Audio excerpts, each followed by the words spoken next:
Halo kalian semua para generasi yang haus akan literasi. Kali ini gue mau bahas isu yang terjadi di Inggris yang mulainya itu sebenarnya hari Senin 2 minggu yang lalu, tanggal 29 Juli 2024. Kenapa gue bahas ini? Karena gue mau terus-menerus kasih tahu ke kalian betapa pentingnya berpikir secara kritis atau critical thinking.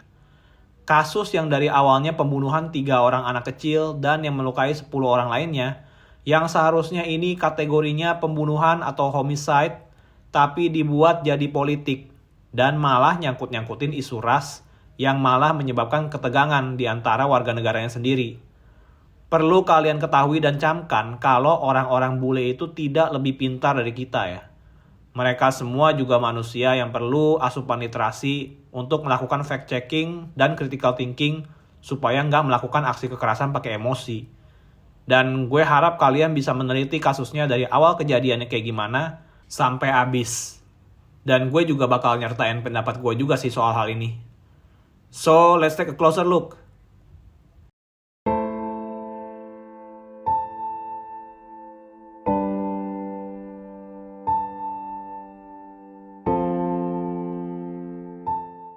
Kota Southport, kota yang adalah salah satu bagian dari Liverpool, yang juga adalah klub favorit sepak bola saya ya.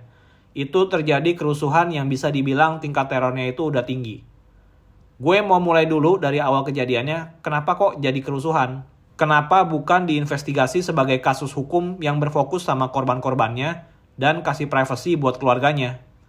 Oke, jadi awalnya di tanggal 29 Juli hari Senin, yang berlokasi di sebuah dance studio workshop, sebuah kelompok anak kecil datang buat les nari, yang saat itu tema tariannya tentang Taylor Swift. Nah, tapi tiba-tiba ada seseorang yang mengeluarkan pisau dan mulai membabi buta melakukan penusukan ke anak-anak yang mau les nari ini. Hasilnya ada 3 orang anak meninggal, 8 anak yang terluka, dan 2 guru les yang juga terluka karena mencoba ngelindungin anak-anak itu. Jadi ini sebenarnya kasusnya mirip sama school shootings yang sering terjadi di US ya.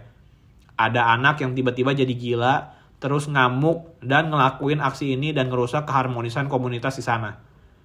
Orang-orang yang ngelihat kejadian ini langsung nelpon polisi sama ambulans. Dan akhirnya pelakunya pun berhasil ditangkap. Korban-korbannya itu langsung dibawa ke rumah sakit untuk mendapatkan perawatan khusus. Tapi sayangnya ada 3 orang anak kecil yang meninggal dunia.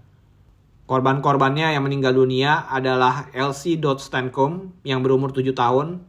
Itu kalian bisa lihat fotonya yang di sebelah kiri. Terus ada Alicia da Silva Aguilar, umurnya 9 tahun yang ada di tengah. Dan Bebe King yang berumur 6 tahun yang ada di kanan. Nah, selain anak kecil, ada juga 2 orang korban dewasa yang terluka. 2 orang guru lesnya ini terluka karena mencoba melindungi anak lainnya. Jadi nama gurunya itu yang pertama ada Lian Lucas yang berumur 35 tahun. Dan Jonathan Hayes yang umurnya 63 tahun.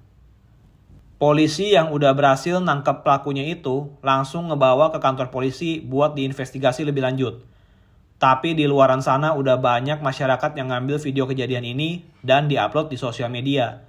Dan mulai ada yang nyebarin misinformasi di sana.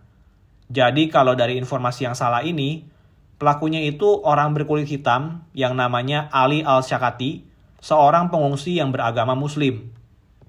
Terus ditambah-tambahin lagi sama backgroundnya kalau dia itu juga seorang imigran gelap. Dan informasi ini mulai nyebar dan mulai menguasai para emosi dari orang-orang yang terkena isu ini. Yaitu grup sayap kanan yang pandangannya lebih ke arah ekstremis yang disebut EDL atau English Defense League. Nah, mungkin kalian pada pengen tahu dulu sebenarnya EDL itu grup apa. Nah, jadi EDL ini dibentuk pada tahun 2009 di London. Yang berisi dari gabungan klub-klub bola fans ekstrim yang di sana disebutnya itu hooligans. Karena di sana itu bola udah dianggap lebih tinggi dari agama juga ya. Ya nggak heran juga sih yang berkumpul aja udah para ekstremis yang sering buat gaduh di jalan-jalan buat ngedukung timnya. Dan dari pergaulan dan obrolan mereka, yang biasanya mereka itu ngumpul-ngumpul di pub atau bar mereka ini mulai membentuk ideologi baru yang anti-muslim dan juga anti-imigran yang ekstrim. Yang biasanya ngadain demo-demo di jalan. Nah, jadi mereka ini emang udah biasa buat ricuh, bahkan sampai meneror grup-grup lain yang berbeda sudut pandang. Biasanya slogan mereka itu England till I die. Karena mereka memang menganggap kalau dari zaman dulu pun Inggris itu kan kebanyakan populasinya memang orang berkulit putih ya. Sampai kejadiannya sekarang ini, mereka ini udah disulut sama berita di sosial media dan akhirnya mereka berangkat dan mulai ngerusuh di jalan.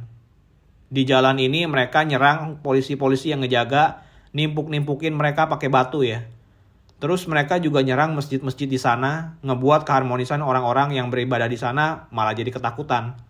Dan juga mereka nyerang juga toko-toko di sana, yang emang pemiliknya itu juga beragama muslim atau minoritas. Sebenarnya isu-isu rasisme kayak gini tuh udah ada di UK ya. Apalagi leadernya yang namanya Tommy Robinson itu ekstrim banget. Bener-bener Islamofobik banget. Dan juga suka provokasi dan bikin rusuh di jalan. Nah, setelah ngedenger info-info di sosial media, kalau pelakunya itu beragama muslim, terus juga datang pakai perahu secara ilegal gitu, ya kena trigger deh mereka. Ini sebenarnya mirip sama gerakan BLM atau Black Lives Matter di Amerika ya. Karena mereka juga sama-sama protes soal masalah politik yang dipicu oleh ras. Cuma berangkatnya beda aja. Kalau BLM itu kan berangkatnya dari isu tindakan brutal yang dilakukan polisi ke warga kulit hitam di Amerika. Sedangkan kalau ideal ini berangkatnya dari masalah isu yang lebih terkesan menguntungkan para imigran dan ngebuat hak warga-warga Inggris asli di sana jadi berkurang. Kelanjutan dari kasus ini gimana? Setelah ditangkap dan disidang, akhirnya pemerintah ngambil keputusan untuk buka identitas pelakunya. Karena biasanya hukum di Inggris itu kalau di bawah 18 tahun, itu masih nggak dibuka identitasnya. Tapi karena faktor kerusuhan dan mengingat pelakunya bentar lagi ulang tahun yang ke-18, pemerintah itu buka identitasnya. Dan pelakunya itu adalah orang yang berumur 17 tahun 11 bulan, yang bernama Axel Rudakubana. Yang ternyata lahir dan dibesarkan di Cardiff, sebuah kota di Wales, yang juga termasuk dalam lingkup UK. Dan dia itu kabarnya juga dibesarkan oleh sebuah keluarga Kristen ya. Luar biasa sekali ya salahnya. Dan dia ternyata pernah jadi aktor juga di promo videonya Doctor Who ya. Ini seharusnya lumayan ada portfolionya ya. Dia akhirnya disidang dan waktu ditanyain motifnya apa, dia nggak jawab apa-apa. Sampai sekarang motifnya belum ketahuan jelas apa. Dan orang-orang yang peduli sama korban itu juga udah menaruh bunga dan hadiah di daerah sekitar tempat kejadian untuk menghormati para korban dan mengingat kejadian ini. Tapi sayangnya kerusuhan yang udah terjadi itu nggak bisa di stop lagi. Apalagi ditambah sama isu two-tier policing yang juga digaungkan di kalangan para pendemo ini. Two-tier policing itu apa? Jadi itu sebuah kebijakan polisi yang diterapkan berdasarkan jenis kejahatan, lokasi, dan kelas sosial orang yang terlibat. Secara teori ya. Tapi kebijakan ini dimotivasi dari favoritism atau emang bentuk dukungan favorit dari polisi terhadap satu golongan aja. Yaitu lebih memihak mendukung golongan minoritas daripada golongan sayap kanan. Jadi sebenarnya two-tier policing itu sama kayak double standard ya pengertiannya. Cuma bedanya orang-orang UK pakai definisi ini aja. Jadi ibaratnya malah kaum kulit putih yang di sana, kaum Inggris aslinya itu ditelantarkan dan malah dikasih perlakuan yang lebih buruk. Dan isu ini jadi naik setelah Perdana Menteri Inggris yang baru banget menjabat, namanya Keir Starmer, itu terlihat sepertinya menggunakan kebijakan ini. People in this country have a right to be safe. And yet, we've seen Muslim communities targeted, attacks on mosques, other minority communities singled out, Nazi salutes in the street, attacks on the police, wanton violence alongside racist rhetoric. So no, I won't shy away from calling it what it is, far-right thuggery. Ini sebabnya karena Keir Starmer itu nampaknya gercep dan berat banget kebijakannya dalam nangkepin semua para pendemo dari sayap kanan ini, termasuk yang berpendapat di sosial media. Jadi istilahnya kayak jadi negara komunis dan ngapus hak bersuara mereka lah. Dan dari pendemo itu aja udah ada 400 orang yang ditangkap, dan mereka itu ditangkap karena nge-tweet sesuatu, atau bahkan nge-retweet juga ditangkap-tangkepin. Jadi udah kayak negara komunis sistemnya. Dan itu bahkan sampai Elon Musk juga ikut nyerang Keir Starmer lewat Twitternya ya. Tapi sebenarnya apa sih yang menyebabkan hal ini? Ya ini semua juga karena dipicu oleh misinformasi tadi ya. Jadinya secara gampang ya langsung aja. Siapapun yang nge-tweet apalagi ada tindakan kekerasan atau unsur kekerasannya, ya langsung ditangkepin aja semuanya. Kalau dari tweetnya Om Elon Musk, katanya Keir Starmer itu ketara banget. Perbedaan perlakuan antara kaum minoritas dan juga kaum aslinya ya.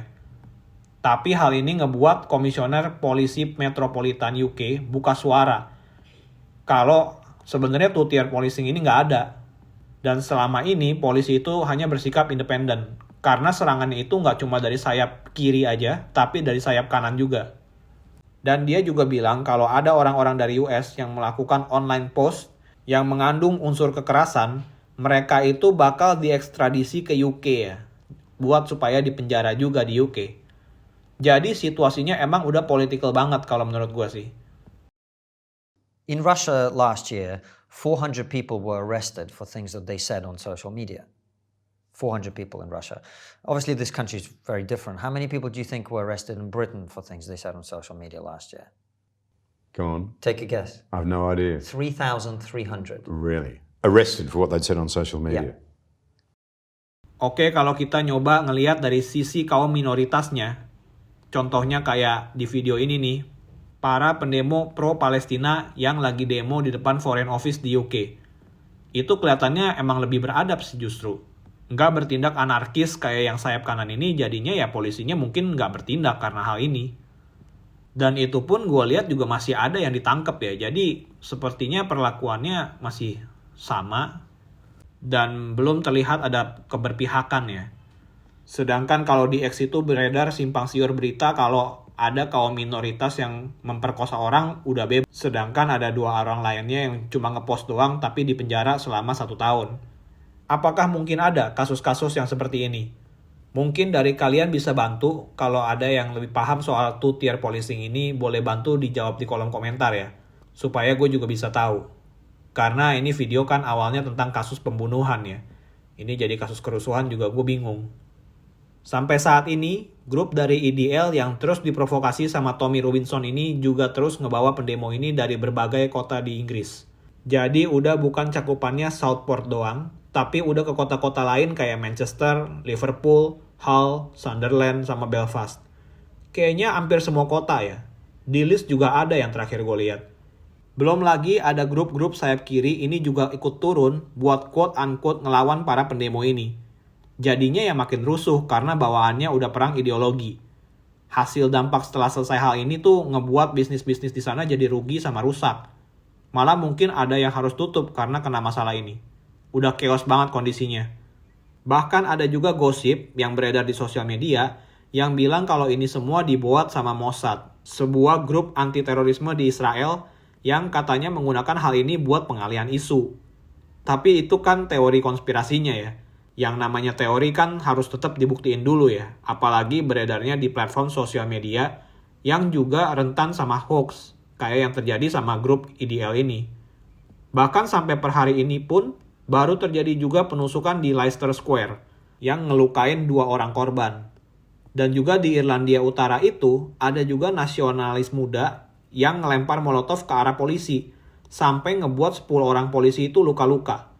Udah bener-bener kacau dan masif ini skala kerusuhannya. Cuma yang berasal dari awalnya misinformasi atau hoax itu bisa bikin pecah belah suatu negara ya. Ya semoga negara kita nggak begini ya. Tetap beradab dan tetap punya akal budi. Kalau menurut pandangan gue pribadi, ini kenapa deh jadi rusuh begitu sampai maksudnya? Ini kan konteksnya kasus pembunuhan yang ibaratnya harus menjadi masalah utama. Malah jadi terlihat kecil daripada kasus kerusuhan ini. Yang seharusnya lu tuh lebih kesian dan turut berduka cita sama para korban, sama keluarga anak-anak yang meninggal ini, itu malah lu ngurusin jenis kejahatan anti-terorisme begini. Udah keluar jalur banget sih maksudnya. Kalau ditanya apakah ada agenda di balik kerusuhan ini, mungkin ada yang memicu, gue nggak tahu dan nggak bisa jawab. Karena balik lagi ini bisa aja aksi orang yang memang salah identifikasi dan salah cari background. Tapi gue bisa bilang di barat itu politiknya udah bener-bener hancur karena udah divisive banget dan pecah belah banget. Kalau Elon Musk bilang civil war is inevitable ya bisa bener sih pak. Secara ideologi atau woke agenda yang disebarkan sama US sampai ke negara-negara Eropa Barat ini udah ngejabur banget buat memecah belah antara kubu minoritas sama mayoritas. Gue nggak bisa bayangin kalau nantinya di tahun 2030 gitu misalnya, Inggris udah kepecah jadi Inggris Utara sama Inggris Timur gitu ya. Atau Amrik jadi pecah ada Amerika Timur sama Amerika Barat gitu ya. Sama kayak Korsel sama Korut. Karena kalau masalah perbedaan ras ini terus-menerus disuarakan, yang ada makin banyak stereotip dan generalisasi yang terbentuk terhadap suatu ras itu. Akhirnya kita malah jadi ngebentuk suku-suku yang fanatik buat saling bela dan jadi saling perang. Ini awal terbentuknya perang tuh kayak gini ya. Jadi itu dia semua yang bisa gue rangkum sampai saat ini. Poin penting gue adalah please berpikir kritis saat kita menerima informasi. Besok udah tanggal 17 Agustus, hari kemerdekaan kita. Jadi pesan gue supaya bangsa ini tetap akur dan tetap satu, itu cuma please berpikir kritis dalam menerima informasi. Apakah informasi itu masuk akal? Apa ada bukti yang ngedukung informasi itu? Siapa yang nyebarin informasinya? Media apa yang dipakai? Apakah media tersebut juga punya political bias terhadap tergolongan tertentu? Banyak yang harus jadi faktor sebelum kalian ngambil kesimpulan. Jadi gimana pendapat kalian tentang penusukan yang berujung kerusuhan ini? Apakah sebuah konspirasi elit global yang udah meracuni cara pikir warga di sana? Atau ini kasus pembunuhan biasa yang memang cuma ada orang goblok aja yang nyebarin berita tanpa dicek dulu bener atau enggak? Silahkan diskusi di kolom komentar ya, karena gue juga pengen tahu pendapat kalian. Jangan lupa like, share, dan subscribe juga, supaya gue bisa tahu kalian nonton ini sampai habis. Akhir kata, be critical and stay critical.